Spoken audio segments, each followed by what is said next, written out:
بسم اللہ الرحمن الرحیم۔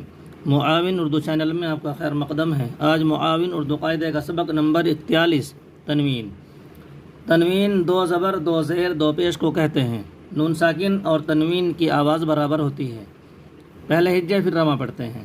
میم زبر ما ثے زبر سا لام دو زبر لن مثلا، عین زبر ع میم زبر ما لام دو زبر لن عملا، جیم بے زبر جب رے دو زبر رن جبرن، قاف صاد زبر قص دال دو زبر دن قصدن، عین قاف زبر عق لام دو زبر لن عقلا، قاف تو زبر قط عین دو زبر عن قطعا، میم جیم زبر مج بے واو الٹا پیش بو رے دو زبر رن مجبورن، خا پیش خو سواد واو الٹا پیش سو سواد دو زبر سن خصوصا، عین پیش عو میم واو الٹا پیش مو میم دو زبر من عموما، زوالب زبر زا ہے زیر ہی را دو زبر رن ظاہرن، میم تو پیش مت لام زبر لا قاف دو زبر کن مطلقا، فا واو زبر فو را دو زبر رے دو زبر رن فورا، عین الف زبر عا دال زبر دا تے دو زبر تن عادتن، قاف دال پیش قد رے زبر را تے دو زبر تن قدرتن، دال الف زبر دا نون سین زیر نس تے دو زبر تن دانستن، بے رے زبر بر کاف زبر کا تے دو زبر تن برکتن،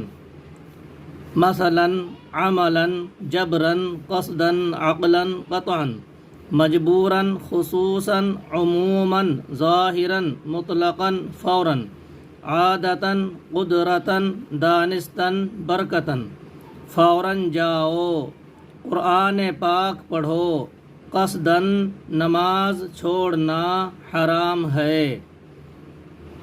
بچے بلند آواز سے اس کو پڑھیں گے۔ معلم صاحب تمام بچوں سے بلند خوانی کرائیں گے، جماعت بندی کر کے اس سبق کو پڑھوائیں گے۔ السلام علیکم ورحمۃ اللہ وبرکاتہ۔